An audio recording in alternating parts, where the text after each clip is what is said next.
Networks presents Coast to Coast AM with Ian Punnett. Now, here's Ian. I could listen to Gil Scott-Heron all night long. So cool.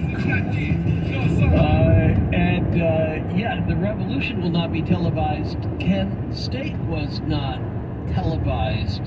And there was, I don't think, any radio there either. But I'll ask the guy who knows, Robert Giles, managing editor for the Akron Beacon Journal, who led the Pulitzer Prize-winning coverage. And we'll get more into the day-to-day march to the big event itself. Take your questions coming up later on Coast to Coast AM. This is Ian Punnett.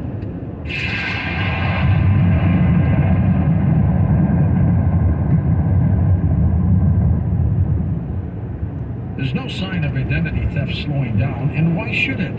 More than $14 billion were stolen from identity theft victims last year alone. To cyber criminals, it's a success story. To the rest of us, it's a wake-up call. Your personal info is in more places now than ever, and all that exposure can make it dangerously easy to steal your identity. LifeLock by Norton makes it easy to help protect yourself by monitoring your identity and alerting you to threats you could miss on your own. If you become a victim of identity theft, a U.S.-based LifeLock restoration specialist will be dedicated to your case and work to fix it.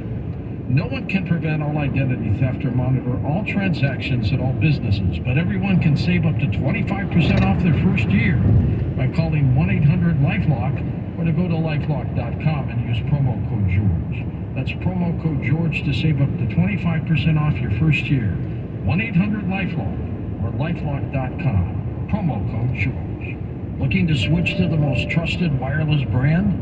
Choose Consumer Cellular. They have been offering superior nationwide coverage for over 27 years. Switch today and save up to half on your wireless bill. They offer unlimited talk and text with a flexible data plan starting at just $20 a month. Their award-winning customer support team makes switching easy. You can keep your phone and number, and activation is free. Plus, you can add a family member to your plan for just $15 a month. Never worry about dropped calls because Consumer Cellular has the exact same coverage as the major carriers, with coverage to over 99% of the nation.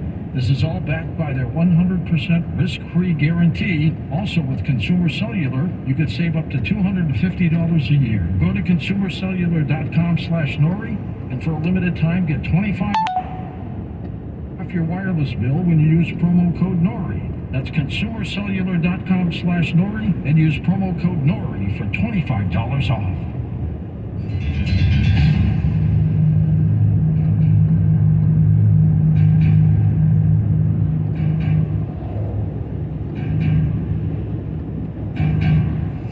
So we're talking with Robert Giles, and just as a point of clarification, yeah, there was lots of TV coverage after Kent State, but was there TV there that covered any of it as it was happening? No. Yeah. And radio? No, not really. There was a very active student publication group that was there, and some of the students who, for example, photographers, they checked out cameras, and they went, out to cover the demonstration. But there was no national reporting. Obviously, they came after the shooting started, but it was interesting that most of the major news organizations, the Chicago Tribune, New York Times, and so on, didn't stay very long. They thought the snow was over after a day or two, and they left campus, which left the story to us, and we made it our own. So nice when something like that from the pure business side of media falls into your lap like that, but obviously it was a tragedy, and you would have, I'm sure, rather not have that happen. But if somebody's going to be there to cover it and to win a Pulitzer Prize for it, might as well do. But we were talking about Saturday, so here it was, then May 1st, And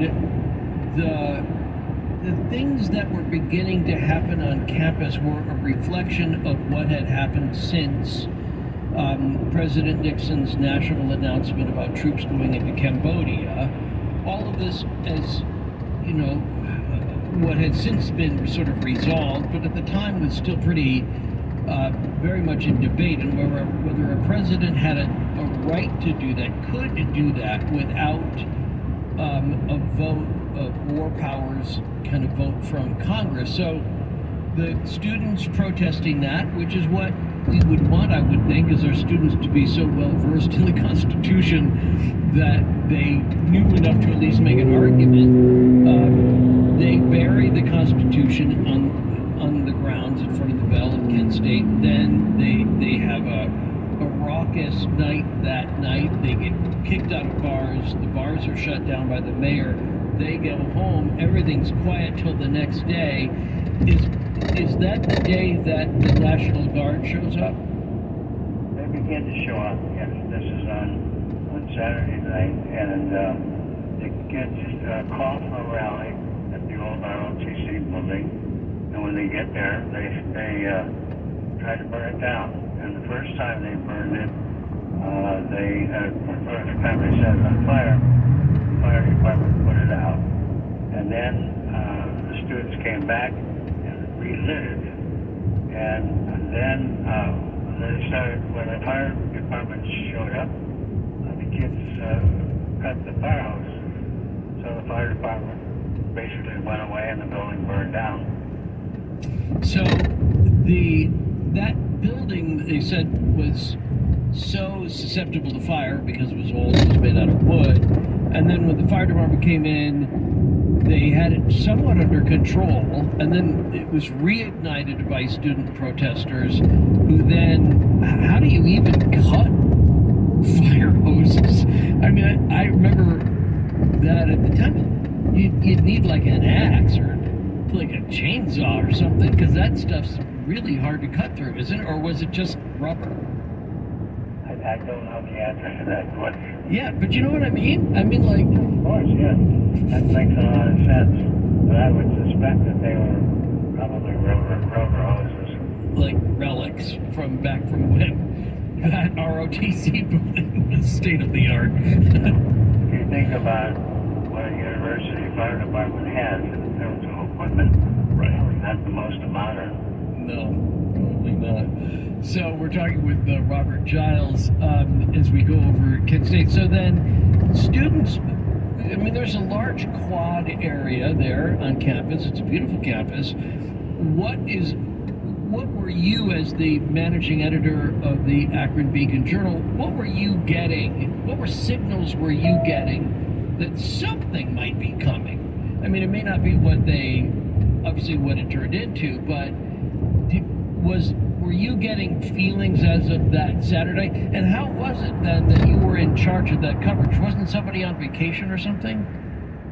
Well, I was, as managing editor, I had the number 2 editing position in the newsroom.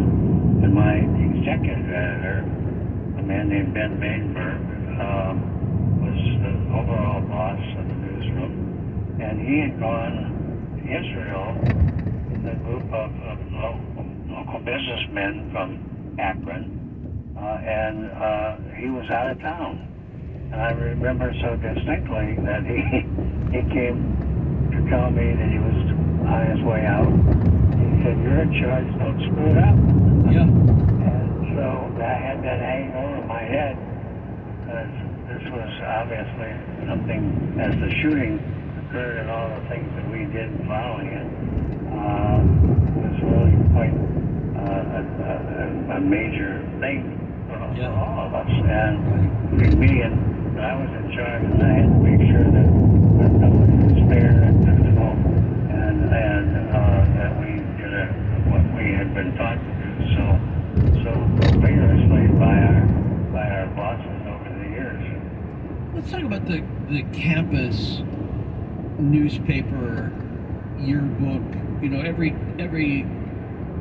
I mean, here at K-State we have a group that has been associated with the university forever, and the Collegiate Media Group produces the Collegiate newspaper, the Royal Purple News yearbook, and then they have various magazines that they do and websites, all out of the same office. And it seems to me that yearbook and newspaper were kind of tied at the hip on the campus of K-State too. Well,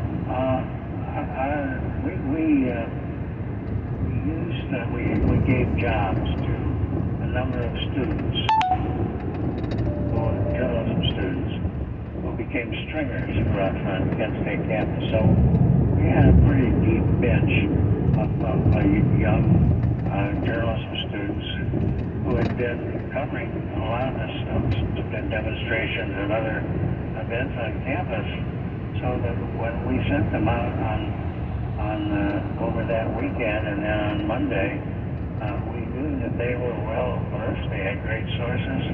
They knew the situation. Although there was no indication that any of the students who were going to become engaged in any behavior on Monday that would have caused the National Guard to shoot at them. That was way beyond anybody's imagination. The students were going to defy the governor, who said no demonstration, peaceful or otherwise. They were going to do it in a peaceful way, and in fact they did. And one of the singular events in the reporting came from the photographers. There were 4 photographers captured wonderful images showing that the students were not throwing rocks necessarily, and not pressing against the students or against the guardsmen in any way that would cause them to fear for their lives, which was one of the arguments that the guard commanders made, after the shooting. Oh, our lives were in danger, Right. and so on. So there was no expectation that there would be any violence, and of course you have to recall in the larger context that after Nixon's speech, college campuses across the country had demonstrations. Kent State was the only one that had a National Guard on campus and then shot at the students. Okay, so the reason though is becomes very political on who called in the guard on that Saturday,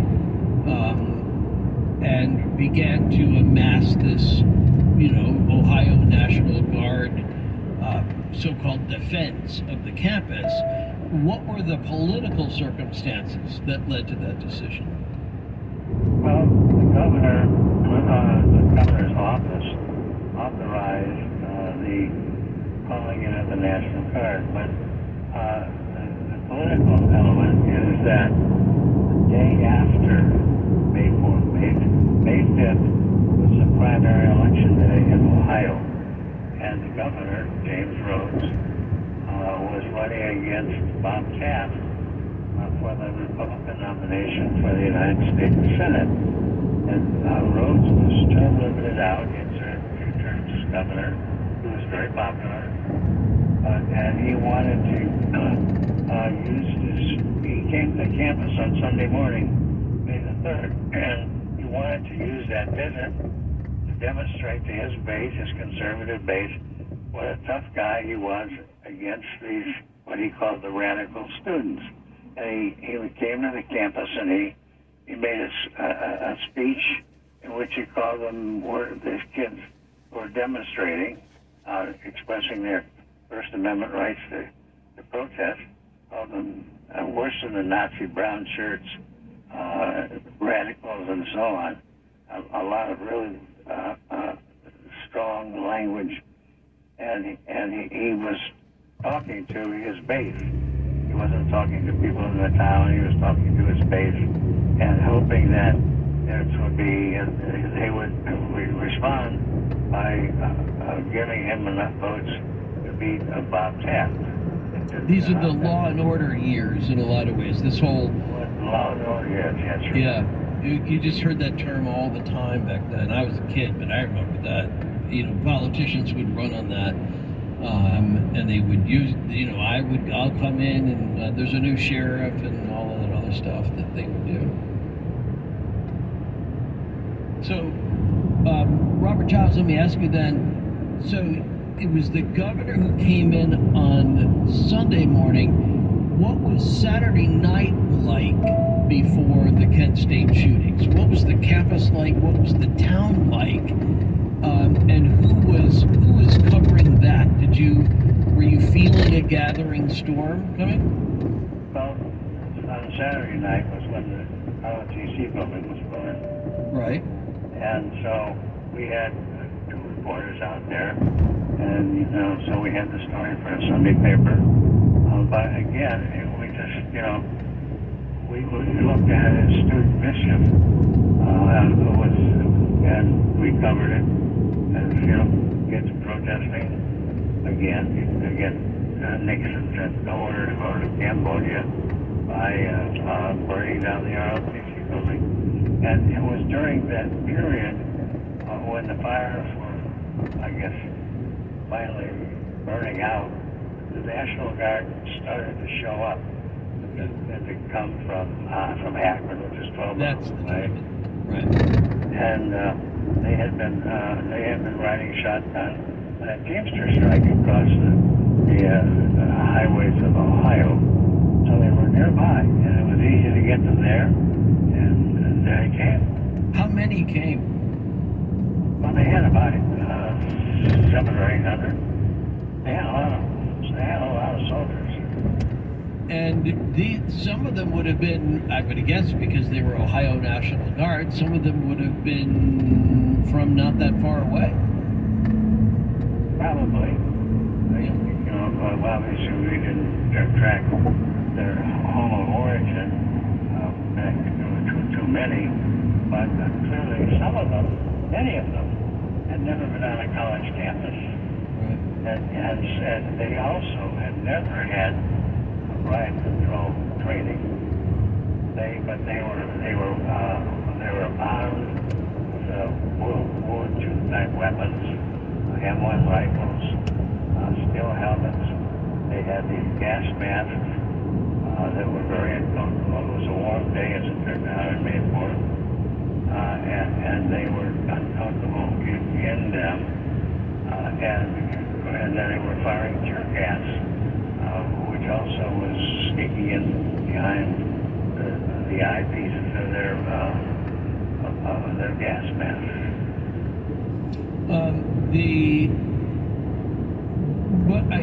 My point was, oddly enough, that these were Ohioans then that were being called out to potentially fire at Ohioans, and that if they were National Guard, they were pretty close in age to the very same people that they would be confronting on campus.